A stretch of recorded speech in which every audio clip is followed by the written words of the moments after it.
Kristin, thank you for being here today. Thanks for having me. Absolutely.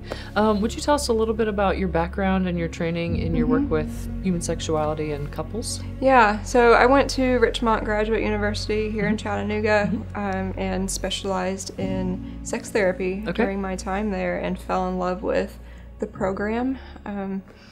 And I really fell in love with just the sexuality component of it, and how do you even create a healthy sexuality? What does that even mean, especially in the Christian culture? And helping clients understand like what that means too. And that looks different for everybody. There's not a one-size-fits-all approach to sexuality. And so I really love and am passionate about helping people figure out what that is for them. Awesome.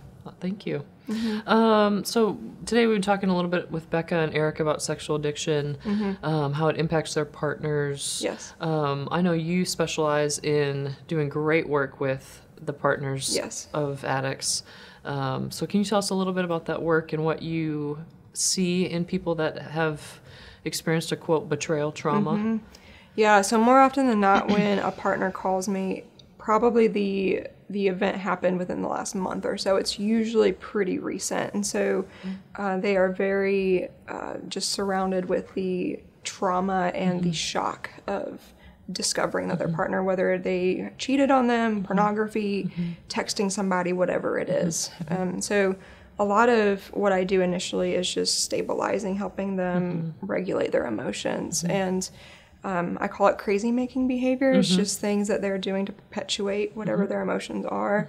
I often see women who are snooping through their partner's devices, just asking a lot of questions, and that becomes very obsessive, and almost like it's its own addiction. And so I help women, and even men too, just help them to stop to snooping. And there's going to be a period of time where snooping does happen, but when it becomes so habitual and like I have to do it, it's very important to try to find ways of coping with that and reining that in so that it doesn't become so obsessive. Okay. In your opinion, what do you think the drive behind needing to snoop or play detective is? What are they really hungry for? What are they looking for? That's a great question. They want to know if it's still going on because they're trying to decide, am I going to stay with you? Am I going to trust you again? And the last thing partners want is to start rebuilding trust and getting close to their partner again, just to discover that they've been continuing to either cheat or look at pornography. And so it's almost like they are bracing themselves for another impact. So I'm hearing you say that they're kind of trying to figure out if they're safe or not. Yes. They're trying to find safety. Exactly. Okay. Exactly. Okay. As far as sexual dysfunction, what kind of physical dysfunctions do you see manifest as a result of sexual addiction, either in the addict and or the partner? Let's start with physical, if you care to speak on that. Yes. Yeah. So with the physical, with men, what I often see is I'll see erectile dysfunction. Okay. I'll see premature ejaculation and delayed ejaculation. Okay. I've seen all three of those. I will typically see premature ejaculation and erectile dysfunction. That's what I've personally have seen the most. Okay. And so erectile dysfunction would be more of just there's been too much stimulation and what their partner is doing is just, it's not as stimulating as what they've been either watching in pornography, because pornography is a fantasy. Right. It's something, it's amped up. It's this, like, sex and intimacy just doesn't happen like that. Right. And so whenever you're being truly intimate in real time with your partner, just there's that part of the brain that is just like, this is not as exciting. Oh, okay. And so it can be difficult to get an erection. Okay. I've also seen men who are just very worried about hurting their partner. Oh, and so just that emotional piece of not wanting to cause more harm can get in the way of obtaining an erection. So you're saying because they've caused harm relationally, it's kind of playing into their sexual relationship. So I've wounded or betrayed my person. Yes. She's mad at me and angry with me, and and now I don't want to hurt her physically. Okay. Yes, and even just the men, they can feel that their partner doesn't feel safe. Like there's just that disconnect. It's a very obvious disconnect, and if there's that distraction there, a man's not going to be able to get an erection either. Okay. With women, female clients, do you see any kind of physical sexual dysfunction that manifests for ladies? I often see it takes longer to orgasm. Sure. And because there's not that safety, because obviously it's going to take a great deal of vulnerability and safety and surrendering yourself to your partner in order to climax. And if that safety is not there, it can be very difficult, if not impossible, for the woman to reach orgasm. That is very well said. I think most women don't understand their bodies as far as letting go and being able to enjoy physical pleasure with their partner. That if they don't feel safe because of a betrayal. Yeah, exactly. Yeah. Okay. How long, in your opinion, does it usually take to recover from a betrayal as it relates to sexual addiction or porn addiction or cheating? Yeah, I get asked that question all the time. And I always answer it the same. It really depends on how much work you put into it. Okay. Because if you just come into my office and we're just talking about stuff and you're not putting in the work, I think we could be there for years. Okay. And nobody wants to do that. Right. And I would say a minimum of 6 months to 2 years. And it just kind of depends on the depth of the betrayal, how many relapses there have been. There's just all sorts of factors that can play into that. Okay. So when people are recovering or rehabilitating, trying to get sober, do you suggest that they do daily work, weekly work? I mean, as far as frequency, what do you think is important for people if they really want to dig in and do good work around this? I usually recommend doing something on a daily basis. It doesn't have to be anything extensive. Often what I'll recommend is just checking in with your emotions. Okay. Just being very aware and in tune with your body and what you're experiencing emotionally. And that is something I will recommend doing on a daily basis, because I see a lot of men and women just avoid their emotions altogether, just push it aside. It's too much. And that's going to compound. It doesn't just go away because we ignore it. And so that's probably an example of what I'll recommend doing every day. On a weekly basis, I'll recommend my couples do some sort of check-in with one another. Okay. And so that check-in can look like, I customize that to the couple and what they need, how connected they're feeling to one another. Are there any apologies that need to be made? Have there been any kind of relapses? Yeah. You know, that sorts of stuff. And I customize that with the couple and whatever they feel like that they need. That's excellent. I think apologizing is really big in the recovery repair process. So. Yes, and it's very intimidating to create the space for apologizing and to know what to apologize for. So one of the questions I'll recommend that they ask, like, hey, is there anything I need to apologize for that I've done this week? I love that. And it just creates space to have that dialogue of, if there has been a hurt, because those hurts, we're not going to forget them. They're going to come up in a big blowout fight that happens a month or two down the road. And so if there's the space created to share those things, then we can try to stay ahead of that.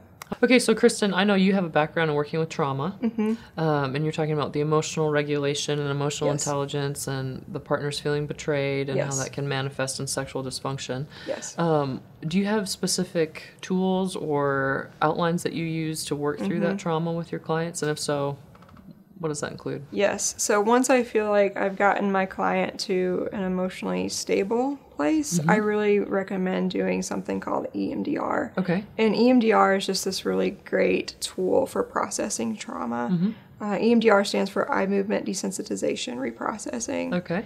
Which is a mouthful. It is, yes. How I describe EMDR is your brain is like a filing cabinet, and everything that happens are the files within that filing cabinet.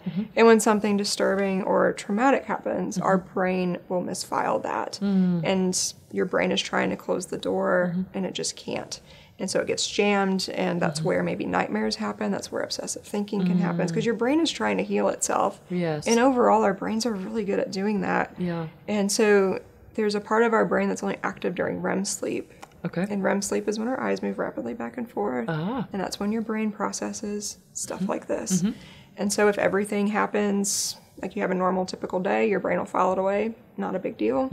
But when something traumatic, like discovering your partner betrayed you, your brain is going to get really stuck on that. And so what we're able to do is identify the different parts that were traumatic. So maybe it could have been images that the partner saw. Those are something that partners really ruminate on. Yes.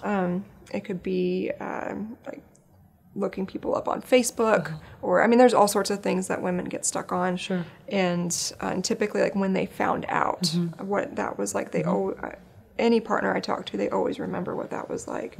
And so we can use EMDR. We can activate that part of the brain responsible for processing while focusing on the specific trauma. Okay. And I've seen partners, it doesn't like take away like what happened, but it does desensitize them to the emotional pain from it so that they can work through whether it's reconciling or whatever it is with their partner. So maybe if the certain memory or image on a scale of 1 to 10 created a 10 experience of panic or rage, it would take it down to like a 5.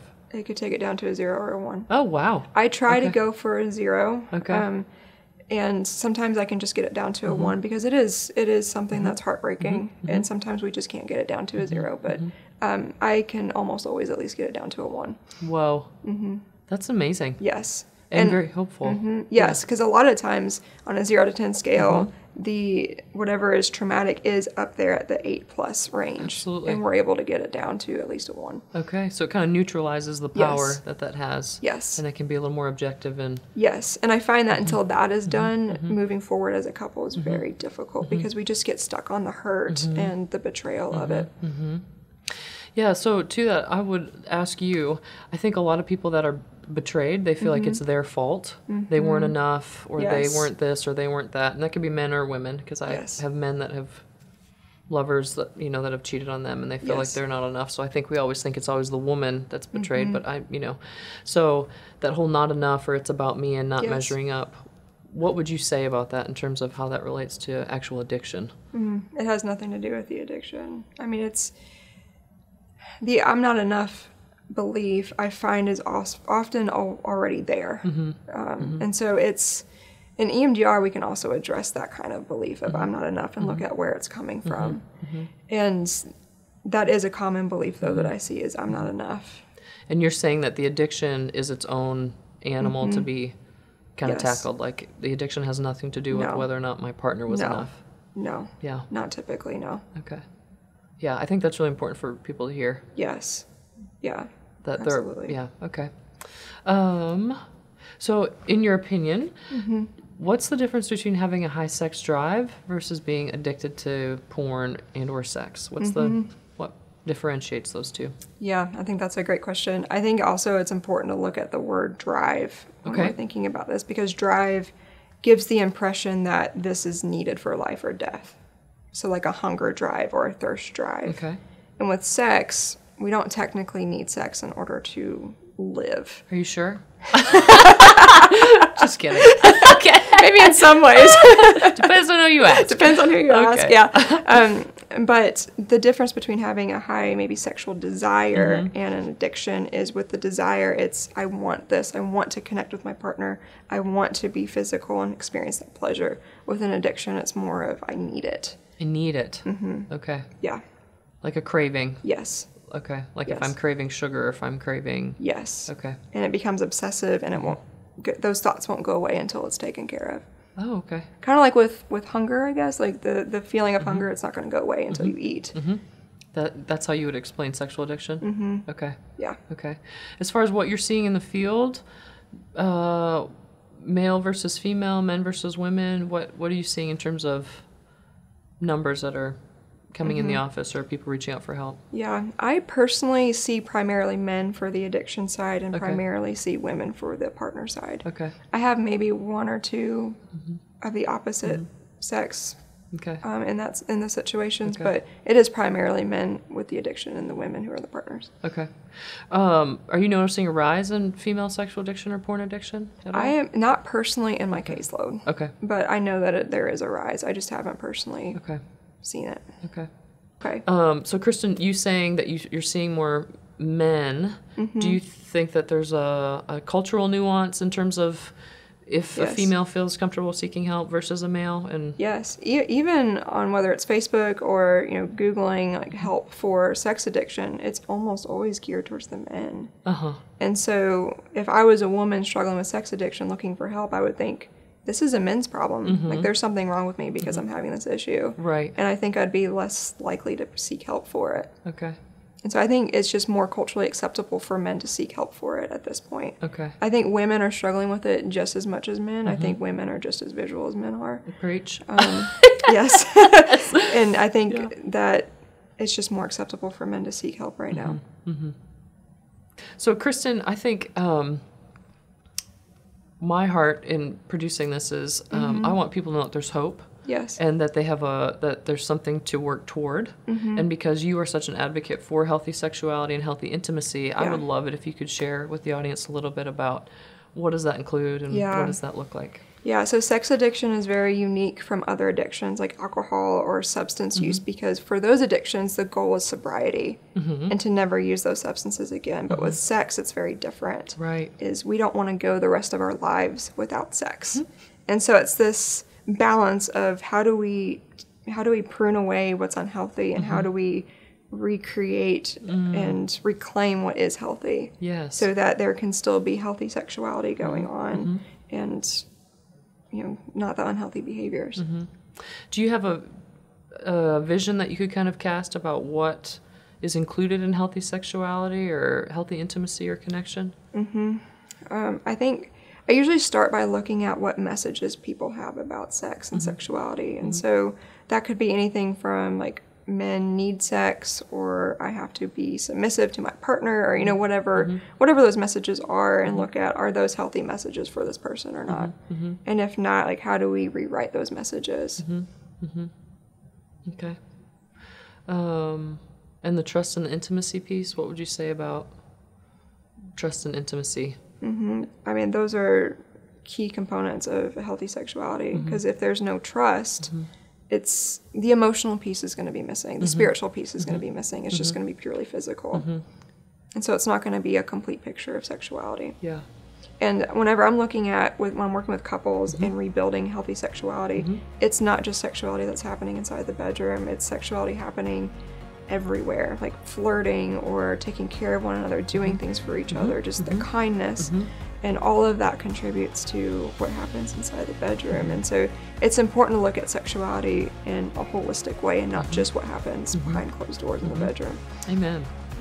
Do you believe that there's hope for people that have been betrayed in relationships? Absolutely. Okay. Yes, definitely. Especially if the partner is willing to, or not the partner, especially if the addict is willing to stop and be committed to recovery. And the partner is willing to do the same, there is definitely hope.